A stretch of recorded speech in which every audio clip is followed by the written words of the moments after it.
और मैं बात कर रहा था एक वचन के विषय में, मैं वहीं से जारी रखना चाहता हूँ। अय्यूब की पुस्तक, उसका 36 अध्याय और उसका 5वां वचन। परमेश्वर सामर्थी है, सर्वशक्तिमान है, पर वो किसी को तुच्छ नहीं जानता। और हमें यह याद रखना है, जितना अधिक हम परमेश्वर के नज़दीक आते हैं, हम लोगों को तुच्छ जानना छोड़ देते हैं। लोग हमसे सहमत नहीं होते, वो ठीक है, पर हम उनको तुच्छ नहीं जानते। मैं इसको इस प्रकार देखता हूँ, अगर परमेश्वर यहाँ है और शैतान यहाँ है, परमेश्वर किसी को तुच्छ नहीं जानता। शैतान हर एक को तुच्छ जानता है, और हम में से हर एक इन दोनों के बीच में कहीं है। अगर आप परमेश्वर के जैसे हो तो आप किसी को तुच्छ नहीं जानोगे, और जितना अधिक आप उस परमेश्वर के नज़दीक जाओगे, उतना कम और कम हम लोगों को तुच्छ जानेंगे। हम अपने आदम के जीवन को शुरुआत इस प्रकार करते हैं, हम कई लोगों को तुच्छ जानते हैं जिनसे हम सहमत नहीं होते या किसी और कारण से। पर जितना अधिक हम परमेश्वर के नज़दीक जाते हैं, हम लोगों से सहमत नहीं होते, वो ठीक है। मैं जीवन भर लोगों से सहमत नहीं हूँ। मैं 90% अधिक मनुष्य जाति से सहमत नहीं हूँ, क्योंकि उनका झूठे धर्म है। और मैं 90% मसीहों से सहमत नहीं हूँ, क्योंकि वो बाबिलोन के जैसे उनके काम है। पर हम किसी को तुच्छ नहीं जानते। एक फ़र्क है, एक अंतर है तुच्छ जानने में और सहमत न होने में।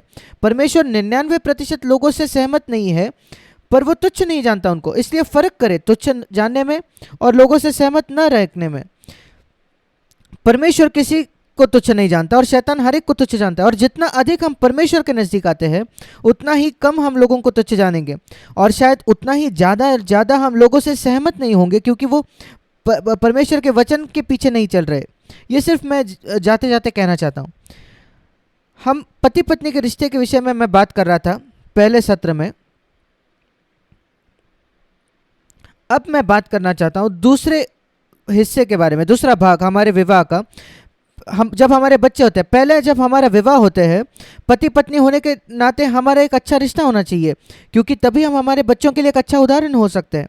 और जब बच्चे आते हैं, ये बहुत ज़रूरी है। मैं उसको इस प्रकार देखता हूँ, पहले 1 या 2 साल तक जैसे वो बच्चे होते हैं, वे ज़्यादा याद नहीं रख पाते।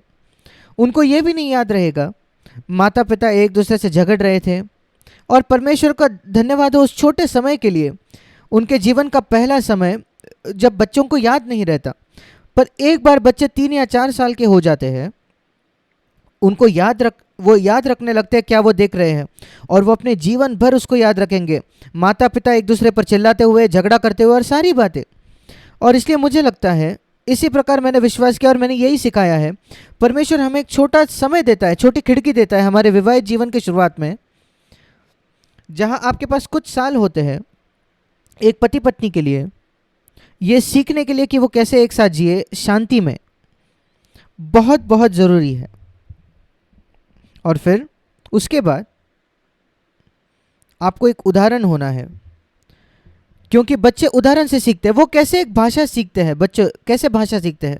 वे सीखते हैं सुन सुन के उनके माता पिता को, और अगर उनके बड़े भाई बहन हैं तो उनको सुनते हैं। अगर माता पिता कभी एक दूसरे से बात ना करे तो बच्चा कभी भाषा नहीं सीखेगा। बच्चे सीखते हैं देख देख कर और सुन सुन कर, और वे हर एक बात सुनते हैं जो आप एक दूसरे से कहते हो। और इसको याद रखें मेरे प्रिय भाइयों और बहनों, और जो कोई ऑनलाइन सुन रहे हैं, आपके बच्चे सीख रहे हैं हर एक बात से जो वो आप में देखते हैं। इसलिए मैंने सुना है लोगों को कहते हुए, बच्चे अलग अलग होते हैं, और इस वजह से कुछ बच्चे अच्छे होते हैं और कुछ बच्चे बिगड़ जाते हैं। नहीं, हर एक बच्चा आदम का ही बच्चा है, आदम की संतान है, और वे सब भटक जाते हैं अपने बचपन से। मैं आपके लिए एक वचन पढ़ना चाहता हूँ, भजन संहिता उसका 58 अध्याय,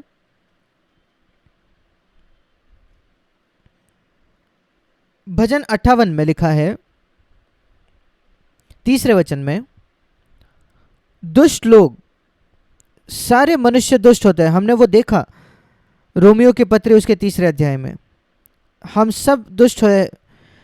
दुष्ट लोग जन्मते ही पराये हो जाते हैं।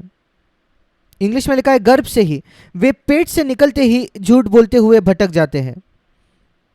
ये कौन है? हर एक बच्चा जो आदम से जन्मा है, जो है हम में से हर एक, और हमारे बच्चे भी, वे भटक जाते हैं, वे पराये हो जाते हैं परमेश्वर से गर्भ से ही। वे झूठ कहते हैं बचपन से, जन्म होते ही। वे नाटक करते हैं, दिखावा करते हैं कि उनको दर्द हो रहा है, जब उनको दर्द नहीं हो रहा, क्योंकि वो सिर्फ चाहते हैं कि उनकी मम्मी उनको उठाए, बस उतना ही। वे उनके माता को मूर्ख बना रहे, क्योंकि वो जानते हैं अगर मैं रोऊंगा तो मेरी मम्मी मुझे उठाएगी, और इसलिए वो दिखावा करते हैं कि मैं दर्द में हूँ, और वे रोते हैं।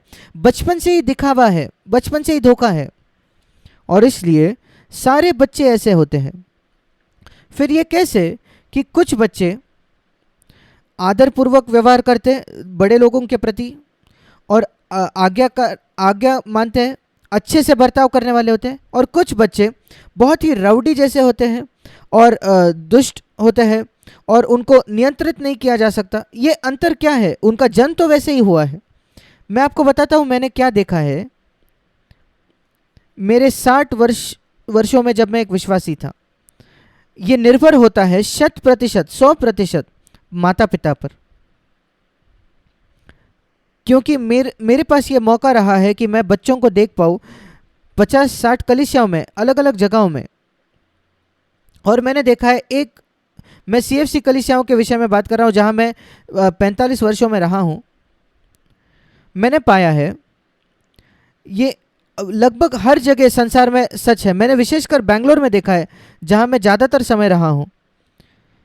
सारे बच्चे एक परिवार में वो अच्छा बर्ताव करने वाले होते हैं, और सारे बच्चे किसी और परिवार में वे बहुत ही असभ्य तरीके से बात करने वाले, गुस्से से बात करने वाले। ऐसा क्यों? और मैं आपको बता रहा हूँ ये एक नियम जैसा है जो मैं देखता हूँ, 100% माता पिता के वजह से।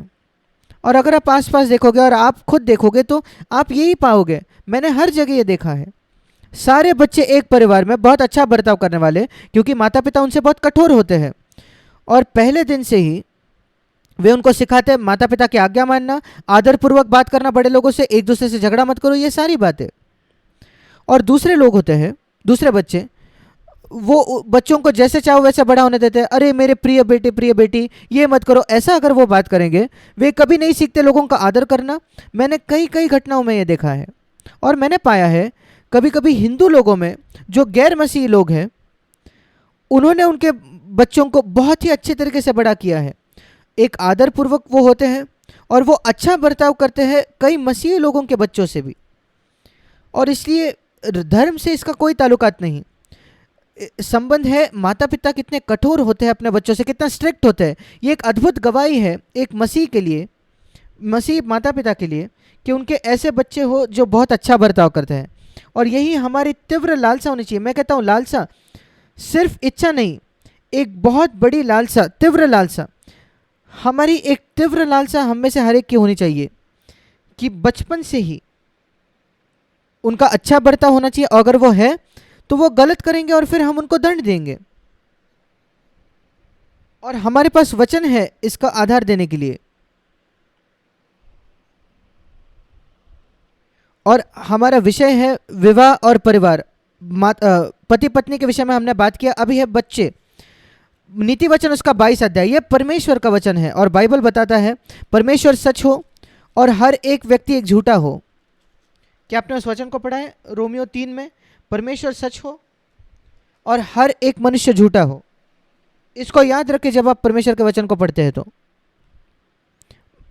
नीति वचन उसका 22 अध्याय और 6वां वचन, लड़के को उसी मार्ग की शिक्षा दे जिसमें उसको चलना चाहिए, जिस तरीके से आप चाहते हो कि वो बड़ा हो, और जैसे वो बुढ़ापे में जाएगा वो उससे न हटेगा। ये एक नियम है, गुरुत्वाकर्षण के नियम जैसा यह है। आप किसी चीज़ को ऊपर फेंकते हो वो नीचे आता है। संसार के किसी भी क्षेत्र में एक हिंदू या मुस्लिम या मसीह अगर एक बॉल ऊपर भेजे तो वो नीचे आएगा। ये एक नियम है, और मेरा विश्वास है कि ये नियम ये गैर मसीहियों के लिए भी लागू होता है। अगर वो गैर मसीही व्यक्ति जो यीशु मसीह को नहीं जानता अपने बच्चे को वैसे ही शिक्षा दे, आदरपूर्वक व्यवहार में, जब वो बड़ा होता है वो एक मसीह से बच्चे से बेहतर होगा जो इस नियम का पालन नहीं करता। एक बच्चे को उसी प्रकार शिक्षा दे जिससे उसको जाना है, और ये मसीह परमेश्वर का वायदा है। और कई वायदों में परमेश्वर मनुष्य का भाग होता है, परमेश्वर का भाग होता है। अगर आप विश्वास करोगे आपके पास अनंत जीवन है। मनुष्य का भाग है, परमेश्वर का भाग है।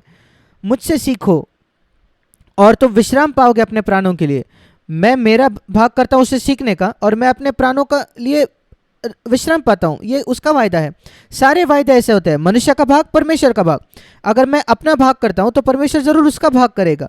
और अगर वैसे नहीं होता तो उदाहरण के तौर पर एक मनुष्य कहता है मेरा विश्वास किया फिर मैंने अनंत जीवन नहीं पाया, फिर आपने अच्छे से विश्वास नहीं किया। आप ये नहीं कह सकते कि परमेश्वर असफल हुआ और आपको अनंत जीवन नहीं दिया। मसीह यीशु में विश्वास करें और आपको उद्धार पाएंगे। अगर आपका उद्धार नहीं होता इसका मतलब आप सचमुच विश्वास नहीं किए हो, क्योंकि विश्वास ये सिर्फ बुद्धि का भाग नहीं है, एक हृदय से समर्पण होता है प्रभु के तौर पर, प्रभु के लिए। यही सच्चा विश्वास है। बिल्कुल वैसे ही यहाँ मनुष्य का भाग है और परमेश्वर का भाग है। माता पिता का क्या भाग है? एक बच्चे को वैसी शिक्षा दे जैसे आप चाहते हो कि वो बड़ा हो। मुझे याद है कई कई सालों पहले CFC बेंगलोर में मैंने एक छोटे बच्चे को देखा जो बहुत ही असभ्य तौर पर रूडली अपने माता पिता से बात कर रहा था।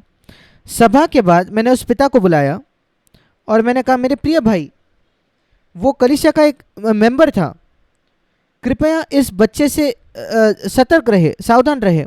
वो बड़ा होकर बलवा करने वाला होगा अगर आप उससे ऐसे ही रहे तो, हल्के से पेश आए तो। मैं देख पा रहा हूँ कि वो अभी सिर्फ 4-5 साल का है, पर उसकी शुरुआत में देखता हूँ। अगर आप उसको वैसे प्रशिक्षित करो जैसे उसको चलना है, वो बड़ा होने के बाद उससे नहीं हटेगा। वो लड़का अब 30 वर्षों का है, भटका हुआ, कभी कलीसिया में नहीं आता। वो पिता आता है पर उसने मेरी बात नहीं मानी। उसको लगा भाई जैक तो कितने कठोर है।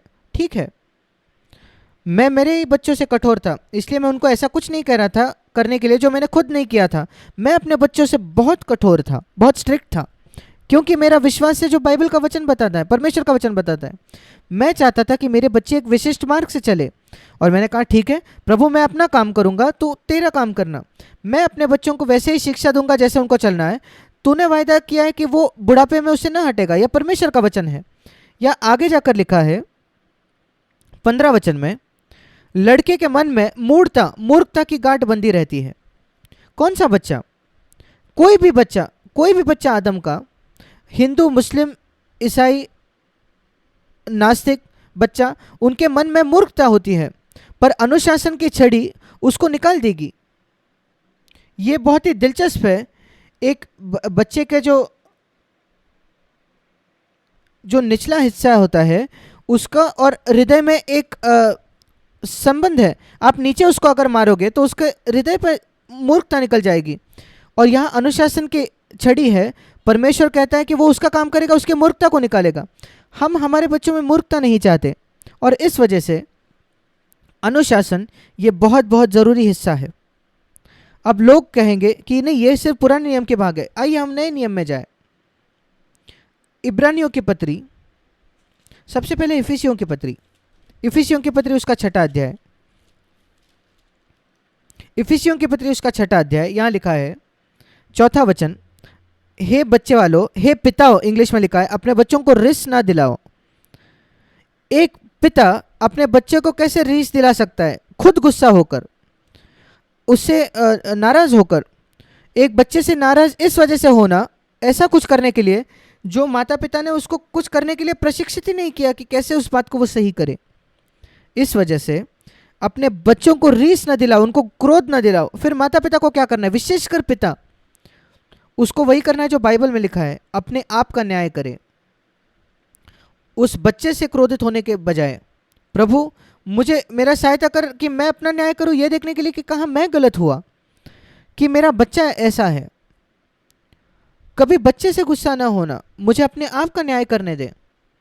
मैंने ये कई माता पिताओं को कहा है, ऐसे माता पिताओं को भी जो CFC में आए, उनके बच्चे जब बड़े हो गए थे और घर छोड़ के चले गए थे, और उनके बच्चे बिगड़े हुए थे, भटके हुए थे, और मैंने उनको कहा वो मेरे पास आकर कहते थे, भाई जैक क्या हमारे लिए कोई आशा है? हम नहीं जानते थे इन बातों को जब हमारे बच्चे छोटे थे। अब तो वे भटक गए। और मैं कहता हूँ सबके लिए आशा है, जब तक एक व्यक्ति जीवित है उसके लिए आशा है। केवल एक व्यक्ति जब कब्र में जाता है उसके लिए आशा नहीं होती।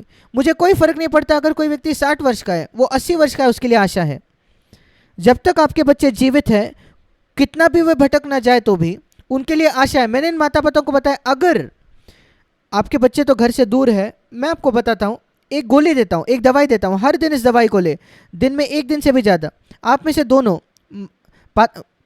माता पिता, जब बच्चे आपके साथ नहीं है, वो भटक गए हैं, हर दिन घुटने टेकिए और कम से कम 5 मिनट बिताइए। क्या ये बहुत ज़्यादा है?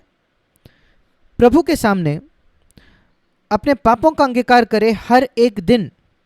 प्रभु, 100% दोष हमारा है, हम असफल हुए हमारे बच्चों को सही तरीके से बड़े करने में।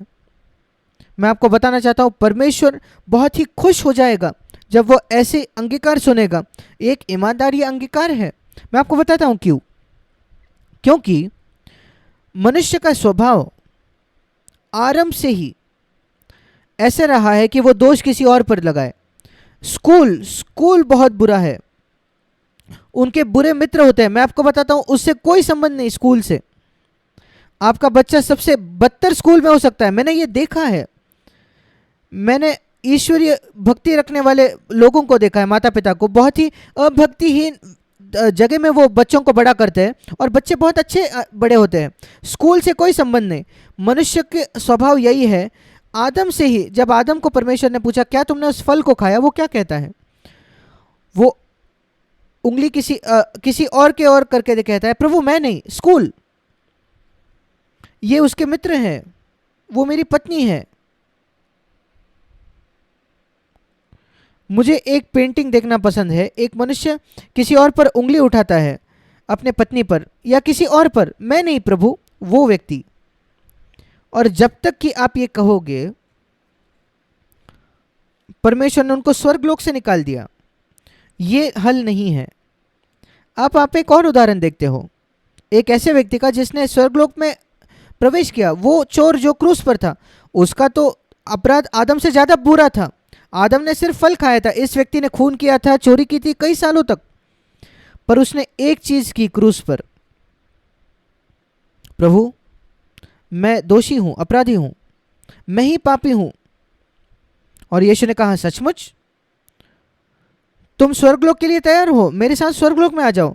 क्या आप विरोधाभास देखते हो एक ऐसे मनुष्य में जो इतने अच्छे संसार में जीता था? एदेन के बाग में किसी और पर उसने उंगली उठाई और वो स्वर्गलोक से बाहर फेंक दिया गया। और दूसरा व्यक्ति जिसने अपने आप पर उंगली उठाई और उसने स्वर्गलोक में प्रवेश किया। क्या हमने वहां से एक पाठ सीखा है? कभी किसी और को दोष न दे, दोष अपने आप पर उठाए। प्रभु मैं हूं, मैं ही हूं। और पिता विशेषकर अपने बच्चों को प्रभु की शिक्षा और चेतावनी देते हुए पालन पोषण करो। इंग्लिश में लिखा है पिता, इफिसियों 6:4। यहाँ माता पिता के लिए नहीं लिखा है। सारे दूसरे क्षेत्रों में पहले लिखा है पत्नियों, इफिसियों 5:22, फिर 25 वचन में पति, दासो, स्वामी, 6 अध्याय के 5 से 9 वचन तक। पर जब बात आती है बच्चे और माता पिता के बीच में, यहाँ लिखा है बच्चे पहला वचन, अपने माता पिता की बात मानो। और फिर हमें लगता है अगली बात होनी चाहिए माता पिता। नहीं, माता पिता नहीं, पिता। बाइबल बहुत ही सावधानी से हमें बताता है, और यह गलती नहीं है, क्योंकि आप कुलोसियों के पत्र में जाओ, 3 अध्याय उसके 20 और 21 वचन में वही बात है। बच्चे अपने माता पिता की आज्ञा मानो। और फिर ये नहीं लिखा कि माता पिता पर पिता, हिंदी में फिर एक बार बच्चे लिखा है पर इंग्लिश में लिखा है पिता। अपने बालकों को तंग ना करो। फिर एक बार आएंगे इफिसियों की पत्री 6 अध्याय, जिम्मेदारी पूरी पूरी पिताओं की है।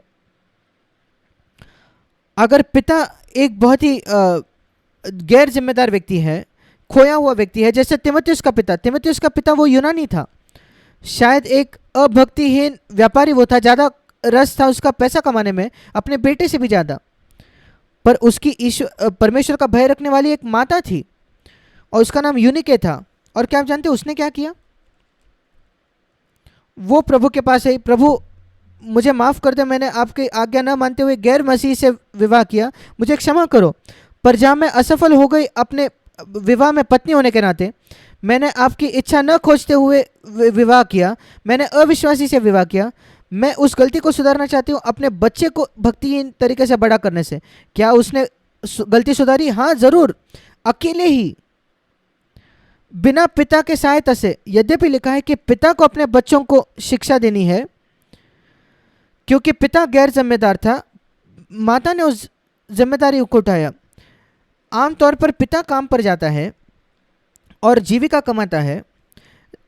अगर पिता को लकवा मार गया है, बीमार है, फिर परिवार क्या करता है? क्या वो परिवार भूखा रहता है? नहीं, वो जो माँ है वो जाएगी काम करने के लिए, और वो बहुत ही समझदार बात है। हाँ, पिता काम नहीं कर सकता, वो लकवा मार गया है, वो बिस्तर में पड़ा है, वो माता जाती है और वो कमाती है। ऐसे कितनी स्त्रियां हैं जिन्होंने अपने बच्चों को बड़ा किया है। जब पिता मर गया था या पिता बीमार था, उन्होंने एक बढ़िया काम किया है। यही तिमुथियुस के माता ने किया। उसने इफिसियों 6 कहकर नहीं कहा नहीं नहीं ये पिता का जिम्मेदारी है, नहीं, अगर पिता असफल होता है तो माता ये काम करती है। क्या ही बड़ा काम उसने किया अकेले ही। जब तक तिमुथियुस 20 वर्ष का था, महान प्रेरित पौलुस, जिसको बहुत अच्छी परख थी, बहुत ज़्यादा परख थी, परमेश्वर ने पौलुस को बहुत ही महान परख दी थी। वो एक व्यक्ति को मिलता था, छोटे ही समय में वो देख पाता था कि वो आत्मिक तौर पर कहाँ खड़ा है, नहीं तो वो प्रेरित नहीं हो सकता था। एक सच्चे प्रेरित को बहुत ही परख की आवश्यकता है, क्योंकि वो कई लोगों से मिलता है और उसको ज़्यादा समय नहीं मिलता एक जगह, और इसलिए उसको परख की आवश्यकता है। बहुत ही कम समय में पौलुस ने ये परख लिया। मुझे नहीं मालूम ये जवान व्यक्ति कौन है, किसी ने उसको कहा इसका नाम तिमुथियुस है। ठीक है, मैं इसको देख रहा हूँ 2-3 दिनों तक और मैं पाता हूँ ये व्यक्ति अलग है, ये दूसरों 20 वर्षों के जैसे नहीं है। मैं चाहता हूँ कि ये मेरे टीम में आ जाए। और वो पौलुस कहता है उसको 20 वर्ष देखने के बाद अपने टीम में, वो कहता है मेरे टीम में ऐसा और कोई नहीं है तिमुथियुस के जैसे, सब अपने आप के स्वार्थ को खोजते हैं, मेरे सहकर्मी भी। पर तिमुथियुस वो निस्वार्थ होकर वो मसीह की बातों को खोजता था और उसने अपने आप का इनकार किया। वो उसने कहाँ सीखा? उसने सीखा एक ईश्वर का भय रखने वाले माता से, जिसने गलती से एक अविश्वासी से विवाह किया, पर इसने इतने गहराई से मन फिराया। उसने कहा मैं इस गलती को सुधारूंगी अपने बेटे को ईश्वरीय तौर पर बड़ा करके। एक माता यह कर सकती है अकेले ही। अगर एक माता अकेले कर सकती है, ऐसे बेटे को तैयार कर सकती है, उत्पन्न कर सकती है जो पौलुस के टीम में होने के लिए योग्य था, मुझे बहुत बड़ा आदर महसूस करता अगर मेरे बेटे को प्रेरित पौलुस चुनता उसके टीम में। आपको बड़ा आदर मिलता अगर पौलुस आपके बेटे को चुनता। और याद रखिए ये एक इकलौते माँ ने किया, और इसलिए कोई आपके पास कारण नहीं है। अगर आप अकेले माँ भी हो, जब आप उसको सही से प्रशिक्षण दोगे, वो बड़ा होकर वो उससे नहीं दूर हटेगा। परमेश्वर ने तिमुथियुस के माँ के लिए वो वायदा निभाया। ये किसी के लिए भी सच हो सकता है। कभी ना कहीं एक बच्चे अलग होते हैं। नहीं, ये बहाना देने का एक तरीका है, अपने आप को दोष नहीं उठाने का। मैंने आपको बताया मनुष्य की आदत है पहले दिन से ही, प्रभु मेरी दोष नहीं है, बच्चे अलग होते हैं, किसी और पर उंगली उठाए। नहीं, क्यों ना अपने आप पर उंगली उठाए। उस क्रूस के चोर के जैसे बच्चे एक जैसे ही होते हैं, वो बचपन से ही भटक जाते हैं। पर मैं गंभीर नहीं था माता होने के नाते, मैं पिता होने के नाते गंभीर नहीं था। ये बहुत बहुत ज़रूरी है, विशेषकर कलीसिया में जब हम बात करते हैं नई वाचा की, बहुत ज़रूरी है एक गवाही हमारे बच्चों की। लोग हमारे कलीसिया में आते हैं और वो देखना चाहते हैं, नए लोग जब कलीसिया में आते हैं, यहाँ बच्चे कैसा बर्ताव करते हैं। वो मुझे इस माता पिता के विषय में बहुत कुछ बताएंगे। मुझे कोई ज़रूरत नहीं जानने की माता पिता कौन है, मैं बच्चों को देखूंगा और मैं जानूंगा बच्चे माता पिता कैसे हैं। और मैंने देखा है 45 वर्षों में, जब मैंने CFC कलीसियाओं को देखा है, ये हर जगह एक है, हर देश में। और मैंने अलग अलग देशों में बच्चों को देखा है। मैंने देखा है उदाहरण के तौर पर, बच्चे जो कभी नहीं जानते आदरपूर्वक तौर पर बात करना बड़े लोगों से। अपने माता पिता छोड़ दीजिए, आप उनको दोष नहीं लगा सकता, किसी को उन्हें सिखाना पड़ेगा। उनको सिखाने के लिए कि हर एक मनुष्य को आदर देना ज़रूरी है। इंडिया में ये बहुत आम बात है, भारत में जो भिखारी होते हैं वो दरवाजे पर आकर भीख मांगते हैं, और आकर खाना मांगते हैं या थोड़ा पैसा मांगते हैं। और कई घर में जो माता पिता होते हैं जो घर पे जीते हैं, वो बहुत अशिष्ट तौर पर उनसे बात करते हैं और निकल जाओ, मुझे कोई समय नहीं है तुम्हारे लिए।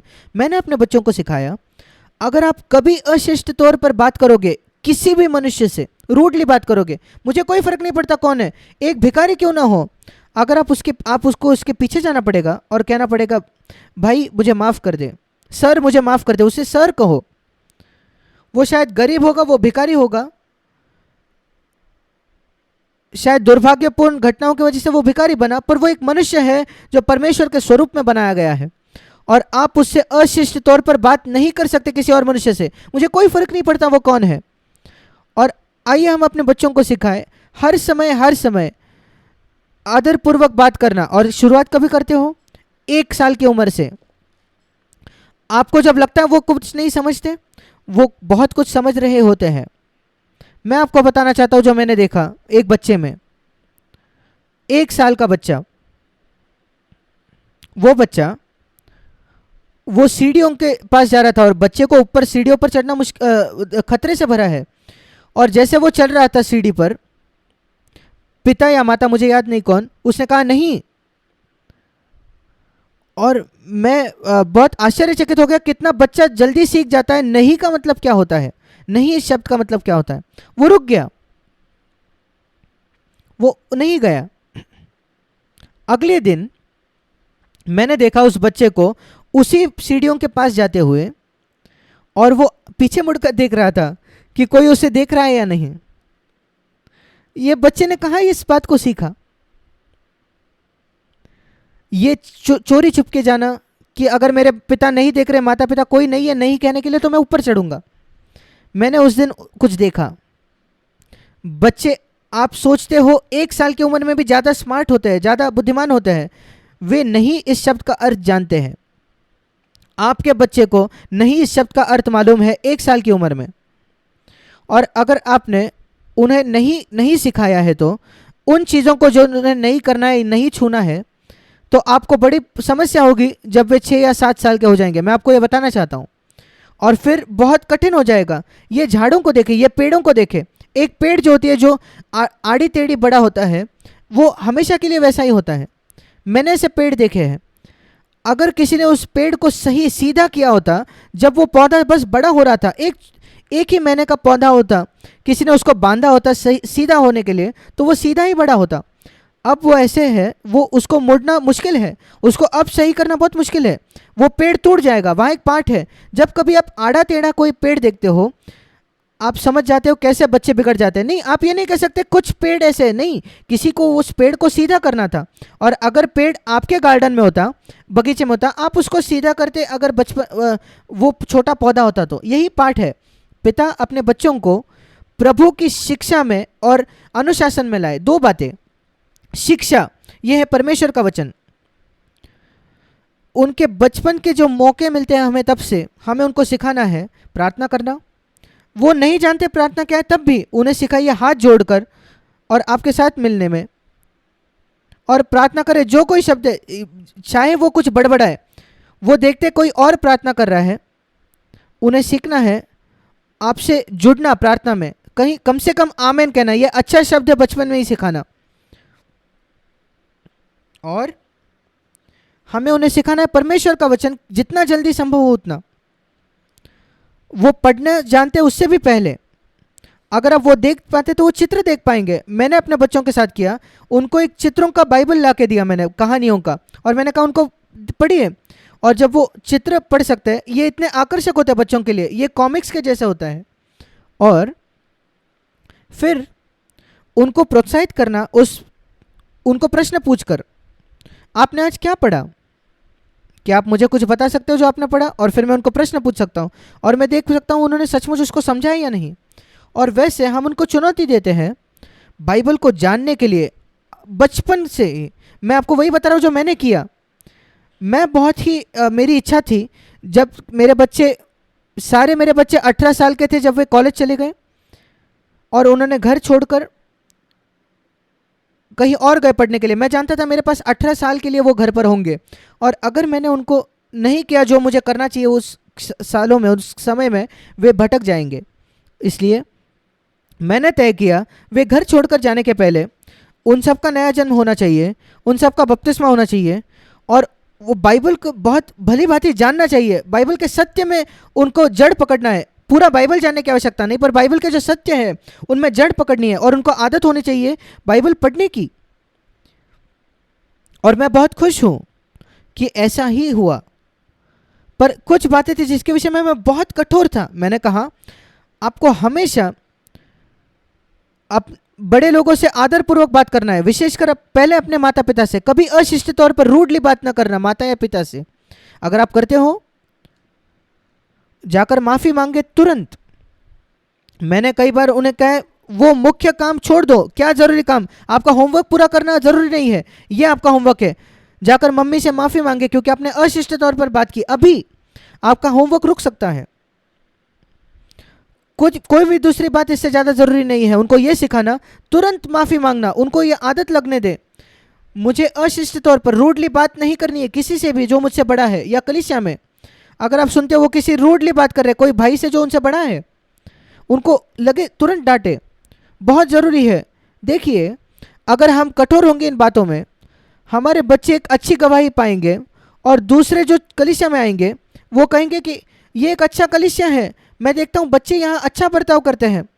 आप एक बहुत बुरा नाम ला सकते हो आपके कलीसिया RLCF को, आप आपके बच्चों को जैसे बड़ा करते हो उससे, और परमेश्वर आपको जिम्मेदार ठहराएगा ज़रूर, और परमेश्वर आपको सराहेगा अगर आपने आपके बच्चों को इस प्रकार बड़ा किया है कि जो अजनबी वहाँ आते वो आकर कहते हैं कि हम सराहते हैं, क्या ही अच्छे तरीके से यहाँ बच्चे बर्ताव करते हैं। वो पहली बात वो देखते हैं बच्चे कैसा बर्ताव करते हैं, कैसे आप एक दूसरे से बात करते हैं।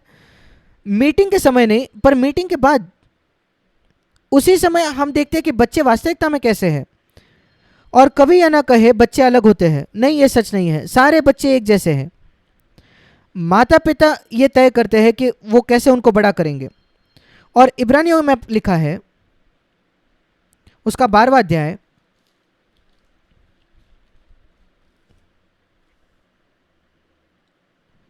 उसका 7वां वचन, ये नए नियम में है, केवल नीति वचन में नहीं।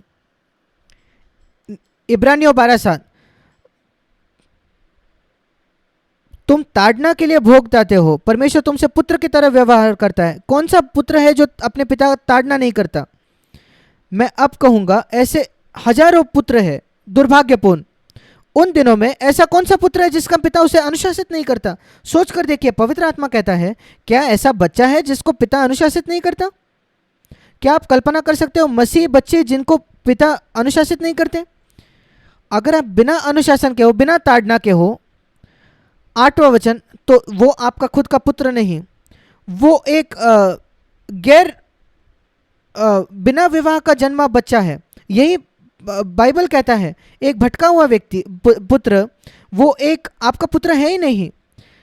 क्या आपको पसंद होगा कि आपका बच्चा को ऐसा बच्चा समझा जाए कि जो अवैध है, नाजायज़ है? यही लिखा है, सारे सच्चे बच्चे तो अनुशासन के सहभागी हैं, नहीं तो आपके बच्चे अवैध है, नाजायज़ है। वहाँ लिखा है, यही हम देखते हैं। हमारे पिता, उन्होंने हमें ताड़ना की, 10वां वचन, एक थोड़े समय के लिए, जैसे उनको सही लगता था। और वो इसका उदाहरण लेकर बताता है कि हमारे पिता के अनुशासन, स्वर्गीय पिता के अनुशासन को हम समर्पित हो जाए। 9वां वचन, हमारे शारीरिक पिता हुए हमारे ताड़ना करने के लिए। फिर एक बार जोर दिया जाता है पिताओं पर। हमें सीखना इन सारी बातों से कि नई वाचा में यीशु ने कहा कि ये नई वाचा का लहू है। नई वाचा में जो तरीका हम अपने बच्चों को बड़ा करते हैं, ये बहुत बहुत बहुत ज़रूरी है। और मेरा विश्वास नहीं है कि मैंने उस पर ज़्यादा जोर दिया है। मैं किसी बच्चे पर दोष नहीं लगा था जो भटक जाता है। मैं कहता हूँ कि दोष 99% नहीं, 100% माता पिता के साथ है।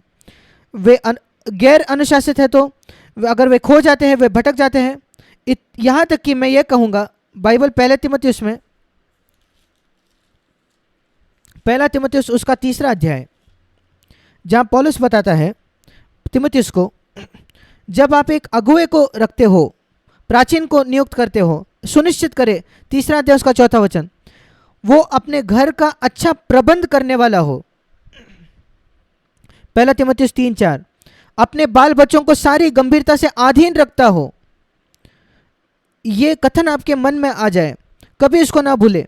अपने बाल बच्चों को सारी गंभीरता से अधीन रखना, नियंत्रित रखना, सारी गंभीरता से, सारी डिग्निटी के साथ। क्योंकि अगर एक बच्चा अपने ही घर का प्रबंध न करना जाने, एक मनुष्य प्रबंध करना ना जाने, वो कैसे एक कलीसिया में अगुवा हो सकता है, एल्डर हो सकता है? वो 4 या बच्चों को बड़ा नहीं कर सकता अपने घर पे, वो एक कलीसिया में 40-50 लोगों की कैसे देखभाल करेगा? ये तो धोखा है। अगर एक व्यक्ति 4 या 5 लोगों को नहीं संभाल सके, 4 या 5 सैनिकों को ना संभाल सके सेना में, वो 50 में कैसे संभालेगा? ये बहुत ही तर्क वाली बात है, बाइबल में पवित्र आत्मा इस्तेमाल करता है। एक मूलभूत ज़रूरत है अगुवे की, पुराने नियम में नहीं। मैंने आपको बताया मूसा के बच्चे, शमूएल के बच्चे, ये सब बिगड़े हुए थे। ये ज़रूरत नहीं थी पुरानी वाचा में, क्योंकि उनके अंदर पवित्र आत्मा नहीं होता था। पर अब जब हमारे अंदर पवित्र आत्मा है, ये एक मूलभूत ज़रूरत है, योग्यता है। हमारे बच्चों को हम ईश्वरीय तौर पर बड़ा करें। यद्यपि आप एल्डर नहीं है तो कलीसिया में आप अच्छे गवाही बनेंगे। और तीतुस के पत्री में आगे जाकर ये भी लिखा है, पौलुस तीतुस को बताता है, मैंने आपको नियुक्त करने के लिए भेजा है अगुओं को क्रेते में। तीतुस के पत्री 1 अध्याय 5वां वचन, मैंने तुम्हें क्रीत में छोड़ आया ताकि तुम हर नगर में प्राचीनों को नियुक्त करें। और प्राचीन होने की क्या योग्यता है? बाइबल का ज्ञान नहीं, प्रचार करने की योग्यता नहीं। हमें लगता है यह जरूरी है, नहीं। पहली बात, उसके पत्नी के साथ उसका संबंध, पति पत्नी का संबंध मतलब वो डिवोर्स नहीं, तलाक नहीं हुआ है। एक तलाक पाए हुए व्यक्ति के 2 पत्नी है, उसने एक पत्नी थी उसको छोड़ दिया, फिर दूसरी पत्नी, नहीं, वो योग्य एल्डर नहीं हो सकता। कोई भी तलाक पाया हुआ व्यक्ति एक एल्डर नहीं हो सकता। आज मसीह जगत ऐसे पास्टर से भरा हुआ है जिनका तलाक हुआ है, ये दुख की बात है। दूसरी बात, अगली योग्यता एल्डर होने की, बाइबल सिखाने की योग्यता नहीं, उसके ऐसे बच्चे जो विश्वासी हैं। यहां आदर्श इससे भी बड़ा है, उनको लुचपन का दोष नहीं हो उन पर। कोई से भी बच्चे, कोई भी व्यक्ति किसी के बच्चे, तीतुस अगर तुम देखते हो किसी के बच्चे बहुत ही लुचपन पेश आते हैं, उन्हें कभी अगुवा नहीं नियुक्त करना, प्राचीन नहीं करना। उन पर दोष नहीं लगना चाहिए एक बलवा की आत्मा का। क्या आप देखते हो क्या ही महत्व दिया गया है बच्चों को? और ये मेरा विश्वास है कि इस पर जोर नहीं दिया गया पर्याप्त तौर पर। जैसे हम प्रचार करते हैं पाप पर जयवंत होना, दूसरे कलीसियाओं में उस पर जोर नहीं दिया जाता। कई बातों पर हम प्रचार करते हैं सीएफसीओ में जो दूसरे कलीसियाओं में प्रचार नहीं किया जाता, पर यह बाइबल में है। पत्नियों का अपने पति के अधीन होना, यह दूसरे कलीसियाओं में इस पर ज़्यादा पर्याप्त जोर नहीं दिया जाता, पर यह बाइबल में लिखा है। ये बातें हैं जो हमें बहुत ही गंभीरता से लेनी है। कई प्रश्न हैं यहाँ, जब मेरे पास समय नहीं है, हमारे पास दूसरा सत्र है उसके लिए, पर मैं आपको कुछ बताना चाहता हूँ यहाँ।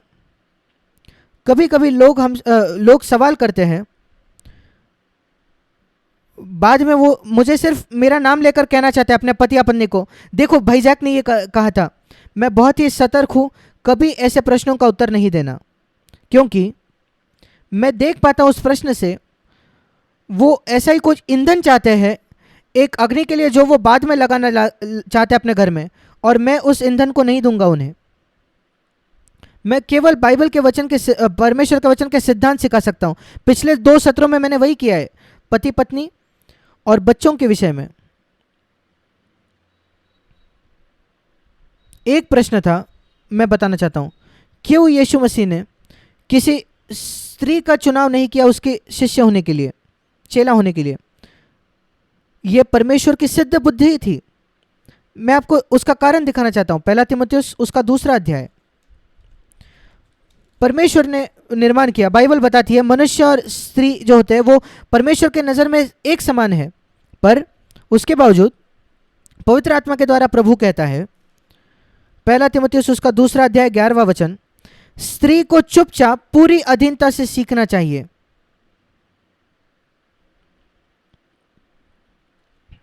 याद रखें, यह पवित्र आत्मा के शब्द है। मैं एक स्त्री को उपदेश करने का आज्ञा नहीं देता, अनुमति नहीं देता। वो बच्चों को सिखा सकती है, वे दूसरे स्त्रियों को सिखा सकती हैं, वे कलीसिया में प्रचार नहीं कर सकती जहां पुरुष और स्त्री एक साथ होते हैं। मैं अनुमति नहीं देता। यहां पवित्र आत्मा कह रहा है मैं एक स्त्री को उपदेश करने की अनुमति नहीं देता एक कलीसिया में।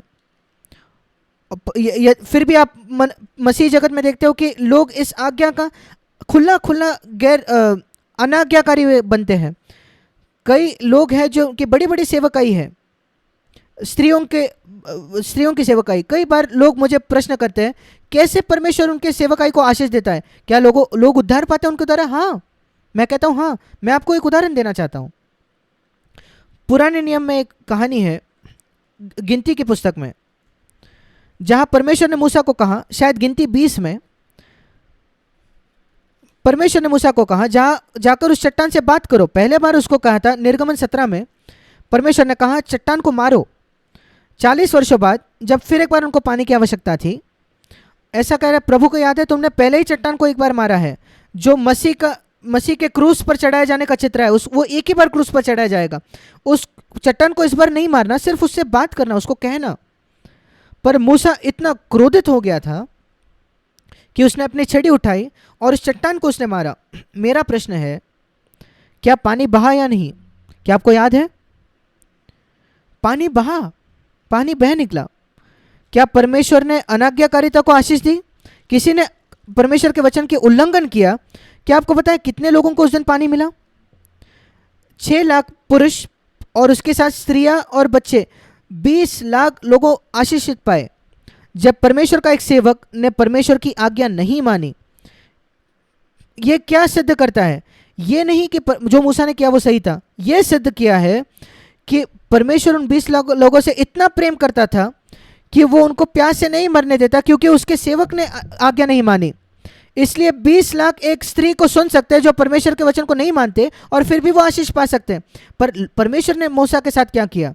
उसने कहा मूसा, मैंने लोगों को आशीष दी क्योंकि मैं उनसे प्रेम करता हूं, अब मुझे तुझसे निपटना होगा। मैं तुझे इतना कठोर दंड दूंगा क्योंकि तूने मेरी आज्ञा नहीं मानी। सबसे बुरी ये दंड हो सकता था। तुम 40 वर्ष तक इंतजार कर रहे हो मूसा कनान देश में प्रवेश करने के लिए, तुम वहां प्रवेश नहीं करोगे। ये इस प्रकार एक बच्चे को कहना, हम सब एक दिन के पिकनिक के लिए जा रहे हैं पर तुम हमारे साथ नहीं आ सकते, तुम घर पर रहोगे दिन भर। और वो बहुत छोटा है उस दंड से अगर हम तुलना करें तो जो मूसा को मिला, आप कनान देश में प्रवेश नहीं कर सकते। वो बहुत ही टूट गया। क्या परमेश्वर लोगों को दंड देता है जो उसकी आज्ञा नहीं मानते? हाँ। पर क्या वो लोगों को आशीष देता है यद्यपि उसके सेवक उसकी आज्ञा नहीं मानते? हाँ। और यही कारण है परमेश्वर कई स्त्रियों के भी सेवकाई को आशीष देता है। उसका यह मतलब नहीं कि वो जो वो कर रहे हैं वो सही है, पर यहां लिखा है मैं अनुमति नहीं देता कि एक स्त्री उपदेश करे या पुरुष पर आज्ञा चलाए। कारण क्या है? 2 कारण दिए गए हैं। बाइबल को पढ़े, 2 कारण। पहला कारण, आदम पहले बनाया गया था, परमेश्वर ने पहले स्त्री को नहीं बनाया और फिर उसके फसली से आदम को नहीं निकाला। नहीं, परमेश्वर ने कोई गलती नहीं की, उसने पहले पुरुष को बनाया। वो एक ही समय परमेश्वर उनको बना सकता था। उसने एक ही समय पर नर और मादी ऐसे प्राणियों को बनाया, मछलियों को बनाया, पुरुष और स्त्री। पर जब बात आई मनुष्यों की, जो उसके सृष्टि के सबसे बड़े भाग थे, उनको अलग अलग बनाया, पहले पुरुष और फिर स्त्री, क्योंकि वो एक ऑर्डर बना रहा था, एक क्रम लगा रहा था। पहले आदम को बनाया गया, फिर हवा। और दूसरी बात, दूसरा कारण दिया गया है, आदम बहकाया न गया, आदम ने धोखा नहीं खाया। यह दूसरा कारण है कि उस स्त्रियों को सिखाना नहीं है। स्त्री बहकाई गई शैतान के द्वारा और वो पाप में गिर गई। पर एक स्त्री ये कर सकती है और वो उस पर एक्सपर्ट हो सकती है, बड़ी बच्चे जन्ना और उनको ईश्वरीय तौर पर बड़ा करना। जैसे तीमुथियुस की माता, वे बाइबल टीचर तो नहीं हो सकी, पर उसने अपने बेटे को इस प्रकार प्रशिक्षित किया जो एक बहुत अच्छा प्रेरित बना और शिक्षक बना। वही एक स्त्री कर सकती है। एक महान एक स्त्री इंग्लैंड में 18वीं शताब्दी में, वो जॉन वेस्ली था, एक पुरुष। उसका एक भाई था चार्ल्स वेस्ली, उसने 7000 गीत लिखे। हम कई गीत गाते, 2 ही भाई। उन्होंने बहुत बड़ा अंतर लाया इंग्लैंड में 18वीं शताब्दी में। जॉन वेस्ली जो था वो 50 वर्षों से अधिक प्रचार कर रहा था। उसने मेथोडिस्ट चर्च की शुरुआत की और हजारों लोगों का उसके सेवकाई से वो उद्धार पाए, और बाद में अमेरिका में और बाद में संसार में। और चार्ल्स वेस्ली के जो गाने हैं आज भी हम गाते हैं 200 साल बाद। पर क्या आप जानते हो कैसे वो इतने ईश्वरीय बने? उनकी एक ईश्वरीय माँ थी। पिता तो घर पे नहीं होता था, वो प्रचारक था जो यहाँ वहाँ घूमता था, पूरी तरीके से गैर जिम्मेदार पिता। पर माँ जो थी वो हर हफ्ते उसके 7 या 8 बच्चे थे, कई बच्चे और थे पर वो मर गए, पर जो 7-8 बच्चे उसके थे हर हफ्ते वो उनके साथ 1 घंटा बिताती थी। हर एक बच्चे के साथ 1 घंटा, एक बच्चे के साथ उनको बाइबल सिखाते हुए। और जॉन वेस्ली उसका विवाह नहीं हुआ, उसके जीवन के अंत में उसने विवाह किया, पर जीवन भर वो अविवाहित था। और वो लोगों को बताता, मेरी माँ आपको सिखाएगी एक माँ कैसी होनी चाहिए। ये उसने उसके माँ को कहा कि मेथडिस्ट लोगों को सिखाए एक अच्छी पत्नी कैसा होना और एक अच्छी माँ कैसा होना। और उसी ने इन 2 लड़कों को बड़ा किया, जॉन वेस्ली और चार्ल्स वेस्ली, जो ऐसा प्रभाव लाया उन्होंने मसीहत पे, जो 200-300 साल तक आज भी वो प्रभाव है। ये एक अद्भुत उदाहरण है तिमुथियुस के माँ जैसा। और जब हम कहते हैं एक स्त्री सिखा नहीं सकती, क्या सुसाना वेस्ली ने सिखाया? उसने कई लोगों को सिखाया अपने बच्चों के द्वारा। और कितने लोगों ने आशीष पाई? तिमुथियुस के माँ के द्वारा, अपने बेटे के द्वारा। और जब लिखा है कि एक स्त्री सिखा नहीं सकती, वो उसके सेवकाई की बात है, पर जब अगर वो अपने बच्चों को बड़ा करे, एक बच्चा भी तिमुथियुस के जैसे एक ईश्वरीय तौर पर अगर बड़ा हो, तो ये अद्भुत है क्या ही प्रभाव एक स्त्री ला सकती है। उस तरीके से कोई सीमा नहीं है प्रभु क्या कर सकता है। और इसलिए मैं आप सबको प्रोत्साहित करना चाहता हूँ, जो माएँ हैं, आपकी एक बड़ी सेवकाई है। जो बच्चे आपके घर में, उनसे सुनिश्चित करे कि उनमें से हर एक खुश ना रहे कि उनमें से एक प्रभु के पीछे चल रहा है, उनमें से हर एक प्रभु के पीछे चलना चाहिए। और अगर उनमें से एक भी प्रभु के पीछे नहीं चल रहा, मैं आपको प्रोत्साहित करता हूँ कि थोड़ा रोइए, प्रभु के सामने आंसू बहाए, उनके लिए विलाप कीजिए, रोइए।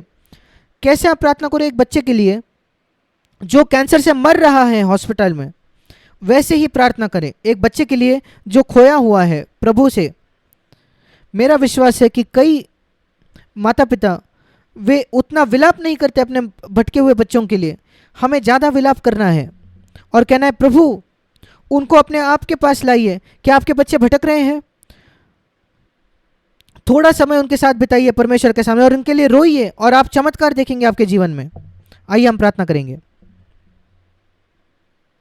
स्वर्गीय पिता, हमारी सहायता कीजिए कि हम तेरे वचन को प्रतिक्रिया दे। ये आसान नहीं है इस दुष्ट संसार में एक ईश्वरीय जीवन जीना पति पत्नी के नाते। इस अभक्तिहीन संसार में आसान नहीं है बच्चों को बड़ा करना।